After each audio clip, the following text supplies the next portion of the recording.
Ladies and gentlemen, there are 7 things a man says only when he's completely, madly in love. So deeply that he may not even realize he's saying them. These phrases don't sound like poetry. They don't come with roses, but they are raw, real, and rare.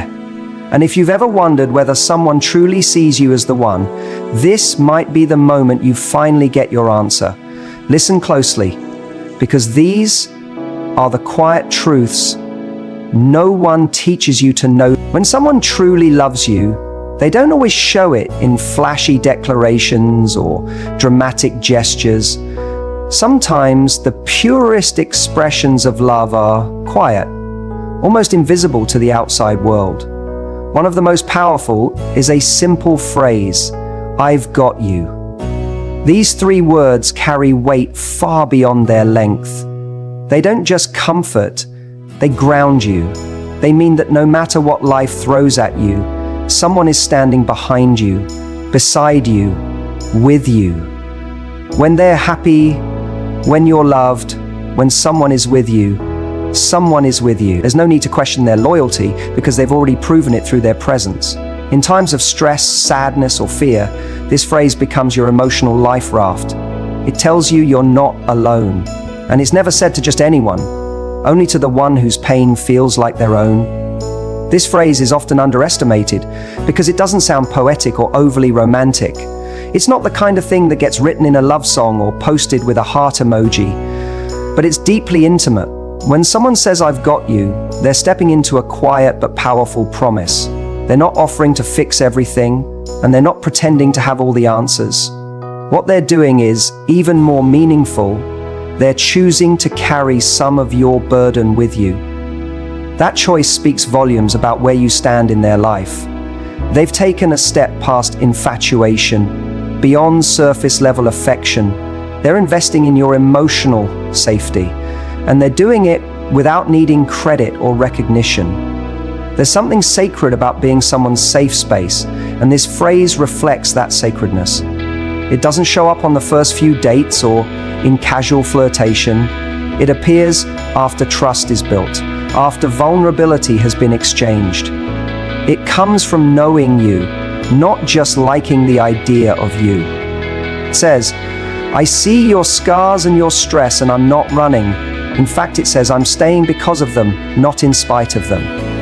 It's a sign of someone who's not just present when things are good, but who chooses to lean in when things get hard. That's not something anyone can fake. It only comes from genuine connection. There's a reason this phrase hits differently in the quiet moments, the late-night phone calls, the anxiety-ridden silences, the tearful confession. In those moments, you don't need someone to talk over your pain. You need someone who's simply willing to sit in it with you. You don't need grand speeches. You need consistency. That consistency is what "I've got you" offers. It doesn't rush you out of your emotions or try to control how you feel. It gives you room to be human while reminding you that someone has your back. That kind of emotional support is rare. It doesn't seek to rescue you, it seeks to stand with you. The person who says this doesn't need to be perfect.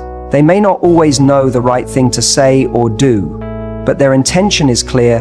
They are not going anywhere. They don't use your vulnerability as a weapon.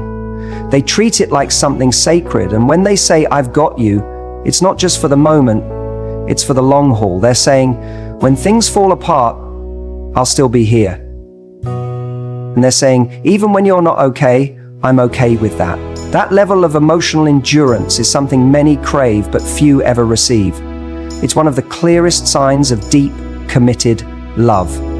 This phrase is also an antidote to fear. In love, fear often shows up as insecurity, overthinking, or emotional self-protection. But when someone looks you in the eyes, listens to your fears, and responds with "I've got you," a little of that fear melts away.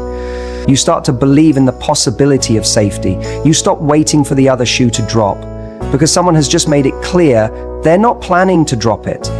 That doesn't mean everything becomes perfect, but it does mean that you've found a space where your imperfections don't scare someone away. Instead, they draw them closer. It's also a phrase that doesn't rely on conditions. It's not, "I've got you as long as you're okay," or "I've got you unless this gets hard." There's no expiration date on it. When it's said with real intent, it means even when you're messy, confused, angry, or down, you're still worthy of care. That unconditional element is what makes it so powerful. It's not about deserving love. It's about receiving it, even when you feel like you don't. That kind of reassurance is a balm for the soul, especially when the world feels overwhelming or uncertain. People often chase the wrong signs of love: flowers, compliments, gifts. And while those are sweet, they can't compete with the strength of emotional steadiness. Emotional steadiness looks like someone showing up when they don't have to. It looks like staying calm when you're not. It looks like someone whose love doesn't disappear when you're struggling to love yourself. That's the real gift behind this phrase. It tells you that your lows won't scare them off. In fact, they've already accepted them as part of loving you. And they don't want you to hide them. They want you to trust them with it all. What's beautiful about this expression is that it's rarely said just to impress. It's said in the middle of a storm, not the sunshine. It's said when you're unsure of yourself, unsure of them, unsure of everything, and they want to give you one thing to be sure of. That kind of emotional security doesn't happen by accident. It's built over time through patience, effort, and a willingness to see love as something active, not passive. Love is not just a feeling, it's a behavior. And this phrase proves that. It's an action wrapped in a sentence. It's love in motion. In a world where people often love for what they can get, this is a phrase that gives. It doesn't ask for anything in return. It doesn't demand proof or performance. It just shows up, holds space, and whispers, "You're not alone." And that's what makes it unforgettable. You may forget compliments, you may forget romantic dates, but you'll never forget the moment someone looked at your pain and said, "I've got you." That memory will stay with you because it didn't just touch your heart, it touched your soul. And once someone reaches you there, everything changes. When someone genuinely cares about you, their love doesn't show up just in grand gestures, it shows up in thoughtful, precise moments. One of the clearest signs of deep emotional connection is when a person looks at you during a moment of pain or confusion and says, "What do you need from me right now?" That simple question may seem ordinary, but it carries a remarkable weight. It means they're not making assumptions. They're not trying to rescue you with solutions you didn't ask for. Instead, they're honoring your autonomy, your individuality, and your emotions. They understand that love isn't about always knowing, it's about wanting to know. This question creates space for your truth. It tells you that your feelings matter more than their ego. And it's one of the most quietly powerful things someone can say when love runs deep. Emotional intelligence in love is rare, and this phrase is one of its purest examples. So many people jump to advice, control, or dismissal when faced with a partner's discomfort. But this question stops all of that. It pauses the need to fix and centers the need to feel. It says, "I may not fully understand, but I want to meet you where you are." That kind of curiosity is an act of care. It's the opposite of judgment. And it communicates presence without pressure. There's a humility to it, a recognition that love is not about always being right, but about being receptive. And in moments of distress, that's often what matters most. It's also a sign of deep respect.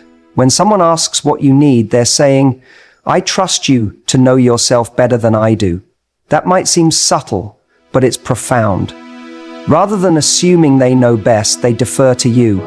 Your mind, your heart, your voice. This creates emotional safety because you don't feel overpowered or unheard. You feel invited to express, not forced to perform. And in that space, you can open up more honestly. You don't have to protect yourself from being misunderstood because someone has already offered to understand you on your own terms. That's real intimacy. Many people mistake love for control. They believe that if they just take over, if they just manage everything, that's a sign of devotion. But the truth is, love that controls suffocates, while love that asks empowers. This phrase shifts the focus from what can I do to fix this for you to what do you need most right now. It returns the emotional authority to the person who's feeling the pain. That act alone can be healing. Sometimes the answer will be simple, just hold me. Other times it might be, give me space. Either way, the question makes it clear that what matters is what helps you, not what makes them feel helpful. It's a question that requires a strong sense of self to ask. Not everyone can handle hearing, I need you to step back, or I need time. But when someone asks it sincerely, they're showing that their desire to support you outweighs their need to feel comfortable. That takes maturity. It takes emotional generosity. It shows a willingness to be uncomfortable if that's what love demands in the moment. Because love isn't always about leaning in. It's also about knowing when to step back. And you can't know unless you ask. This question gives the relationship space to breathe. What makes this so rare is that it defies ego. Ego wants to be the hero. It wants to be praised for saying or doing the right thing. But this question doesn't seek validation. It seeks clarity. It doesn't presume that love looks the same every time. It recognizes that each moment has its own needs. Some days it's words. Some days it's silence. Some days it's a walk around the block or a meal or just sitting quietly together. This phrase invites the truth instead of assuming it. And that kind of openness is love in its highest form. Love that's humble, present, and emotionally agile. This question is often asked in the moments that don't seem dramatic. It might come up after a long, tiring day, after a disagreement, after tears that come without explanation, and yet it always lands deeply. It acknowledges that you don't need to be fixed. You need to be heard. That distinction is everything. So many emotional rifts in relationships happen because one person rushes to fix something when the other simply needed space to be seen. But this phrase changes that dynamic. It allows healing to come through connection, not correction. And it can turn a moment of distance into a bridge toward deeper closeness. There's also a deep sense of partnership in these words. It's not, let me take over, or I know what's best. It's let's navigate this together on your terms. That language levels the playing field. It says, your inner world matters to me as much as my own. That level of empathy is the foundation of any lasting connection. It builds a bond where neither person has to feel small to be supported. It says, I don't need you to be okay for me to stay. I need you to tell me what you really feel so I can love you as you are. That kind of love has depth. It's easy to offer love in the language you understand, but offering love in the language someone else understands, that's skill, that's intention. And this question is how that intention is communicated. It creates a path for love to be given in the form that's most nourishing for the other person. That's when love becomes healing, not because it's grand, but because it's tuned in. It listens, it adapts, it stays flexible. That's why this phrase is so powerful. It doesn't impose, it collaborates. And in that collaboration, real emotional connection is built. At its core, this question says, I'm here for you, not the version of you that's easy to handle, but the real, complex, vulnerable you. It's a kind of emotional leadership that asks before acting, listens before speaking, and respects before assuming. That's rare, that's beautiful, and it's a sign that you're not being loved for who you appear to be, but for who you truly are. In a world where people often talk over each other and confuse control with care, this phrase is a breath of fresh air. It doesn't shout love. It listens it into existence. And sometimes that's the loudest love of all. There are certain phrases that hold a mirror up to love, reflecting not just how someone feels, but how deeply that love transforms them. When someone says, "You make me want to be better," they are revealing a truth that runs far deeper than attraction or admiration. It's not just about being impressed by who you are. It's about being inspired by who you are. It means your presence challenges them, not in a critical way, but in a way that calls forth their higher self. It means your standards, your strength, and your integrity have awakened something within them. They see the kind of person you are, and suddenly they want to rise. Not to impress, not to compete, but to align with the values they see in you. This phrase is a confession of growth, triggered by connection, and it's never said to just anyone. Wanting to be better doesn't mean changing who they are to earn your love. It means they already feel loved and safe, and from that place, they desire to expand. They want to live with more honesty, more discipline, more depth, because they've witnessed it in you. This isn't about pressure. It's not about needing to be perfect to be worthy. It's about being shown through your presence and character what's possible. People rarely grow just because someone tells them to. Real growth is sparked by admiration, by respect, by feeling seen and uplifted. When someone says to you, it means you've become a mirror of what's good and strong within them, perhaps even before they saw it themselves. This kind of love is a catalyst. It's the rare kind that doesn't just make life sweeter, it makes a person more aware of their patterns, their choices, their impact. When they say, "You make me want to be better," they are acknowledging that your presence has elevated their standards, not because you demanded it, but because you embodied it. You didn't lecture them into change, you lived your truth in front of them, and it stirred something inside. That's powerful. It means you represent more than just companionship. You represent growth. And not the kind of growth that's forced, but the kind that feels like an awakening. Love that inspires growth isn't always easy. It holds up a mirror that can be confronting. But when someone chooses to lean into that instead of pulling away, that says everything. It means they don't see you as a threat to their identity. They see you as a guide toward their potential. That's not about dependency. It's about being moved. When someone chooses growth, not out of obligation, but from genuine desire, it creates a whole new dynamic, where both people elevate each other without losing themselves. That kind of dynamic is rare, and it's the hallmark of a love built not just on passion, but on purpose. There's a vulnerability in admitting this kind of thing. It requires enough self-awareness to see where change is needed, and enough humility to credit someone else for sparking it. Not everyone can do that.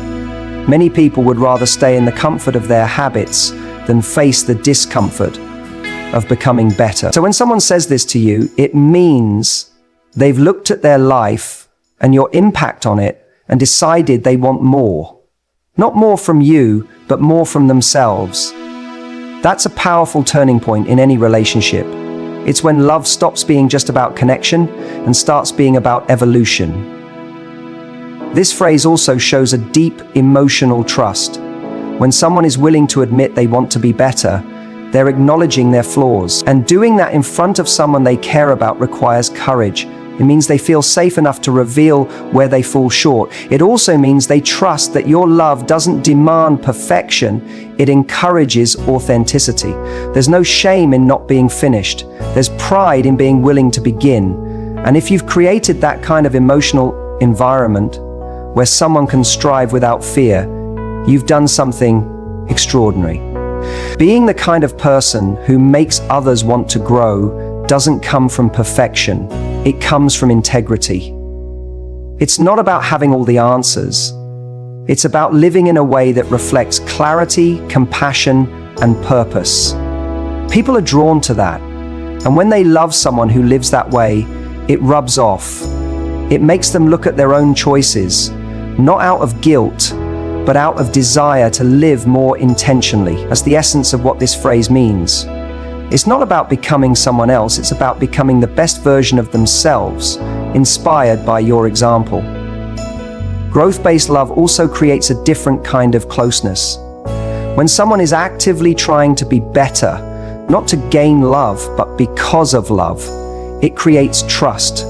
You begin to believe in their capacity to show up, not just today, but long term. You see the direction they're headed in, and it aligns with your own values. That shared journey of self-improvement deepens intimacy. You're not just holding hands, you're holding each other accountable in a gentle, life-affirming way. That's when love starts to feel like a team, a shared purpose, a sanctuary for both evolution and connection. What's even more beautiful is that this desire to improve often spills into all areas of life. Someone who says, "You make me want to be better," might start showing up differently at work, with friends, with family. They start to take their life more seriously, not because of pressure, but because they now have a reason. Love gives life a sense of urgency and clarity. When they look at you, they see someone worth growing for, and in the process, they start to see themselves as someone worth believing in too. That shift in self-perception is often where real change begins. At the heart of this phrase is a deep respect. It means they don't take your presence for granted. They see your worth so clearly that it redefines their own. They don't want to stay the same if staying the same means falling short of the person you inspire them to be. That's not about pleasing you. It's about honoring what your love has awakened. And when love has that kind of impact, where it doesn't just hold someone, but elevates them, you know it's something rare, something real, something that doesn't just touch the heart, but transforms the soul.